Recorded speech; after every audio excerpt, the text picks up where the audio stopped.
আয়াত ৩০ وقالت اليهود عزير بن الله وقالت النصارى المسيح ابن الله ذلك قولهم بأفواههم يضاهئون قول الذين كفروا من قبل قاتلهم الله أنى يؤفكون অনুবাদ আর ইহুদিরা বলে উজাইর আল্লাহর পুত্র এবং নাসারারা বলে মাসিহ আল্লাহর পুত্র। এটা তাদের মুখের কথা। আগে যারা কুফরি করেছিল তারা তাদের মতো কথা বলে। আল্লাহ তাদেরকে ধ্বংস করুন।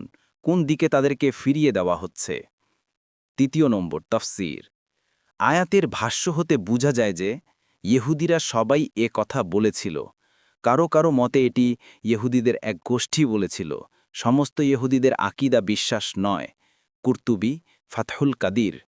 কোনো বর্ণনায় এসেছে সাল্লাম ইবনু মিশকাম, নোমান ইবনু আউফা, শামস ইবনু কাইস ও মালিক বিন আসাইফ তারা রাসূলুল্লাহ সাল্লাল্লাহু আলাইহি ওয়াসাল্লামের কাছে এসে বলল, আমরা কিভাবে আপনার অনুসরণ করতে পারি অথচ আপনি আমাদের কেবলা ত্যাগ করেছেন? আপনি উজাইরকে আল্লাহর পুত্র বলে মেনে নেন না? তখন আল্লাহ তাআলা এই আয়াত নাজিল করলেন। তাবরী, সিরাতে ইবনে হিশাম ১ নম্বর খণ্ডের ৫৭০ নম্বর পৃষ্ঠা। উজাইর সম্পর্কে বলা হয়ে থাকে যে ইহুদিরা যখন তাওরাত হারিয়ে ফেলেছিল তখন উজাইর সেটা তার মুখস্থ থেকে পুনরায় জানিয়ে দিয়েছিল। তাই তাদের মনে হলো যে এটা আল্লাহর পুত্র হবে না, নয় কিভাবে এটা করতে পারল। সাদি, কুরতুবী, ইবনু কাসির। এটা নিঃসন্দেহে একটি মিথ্যা কথা যে উজাইর তাদেরকে হারিয়ে যাওয়া গ্রন্থের ধারাবাহিকতা প্রমাণ করতে চেষ্টা করে, কিন্তু সেটা তাদের দাবি মাত্র। ঐতিহাসিকভাবে এমন কিছু প্রমাণিত হয়নি। দেখুন ড সাউদ বিন আব্দুল আজিজ আদ-দিরাসাতুন ফিল আদিয়ান আল ইয়াহুদিয়াতি ওয়ান নাসরানিয়াতি। ২ নম্বর তাফসীর। এই আয়াতটি হল পূর্বের আয়াতের ব্যাখ্যা। পূর্বে আয়াতে মোটামুটিভাবে বলা হয় যে তারা আল্লাহর উপর ঈমান রাখে না।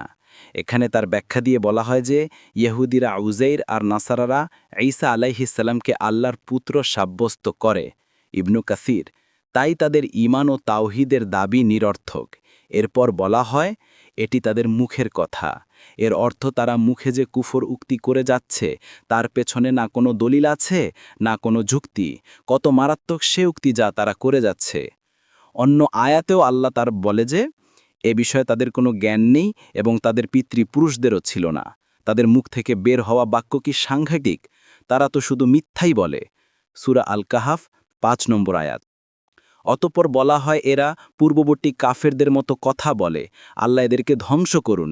এরা কোন উল্টো পথে চলে যাচ্ছে?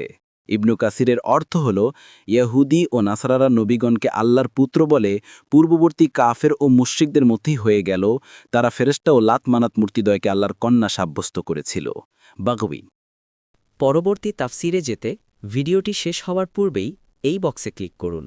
ভয়েস বা উচ্চারণে অনিচ্ছাকৃত ত্রুটি ক্ষমাসুন্দর দৃষ্টিতে দেখবেন ইনশাআল্লাহ।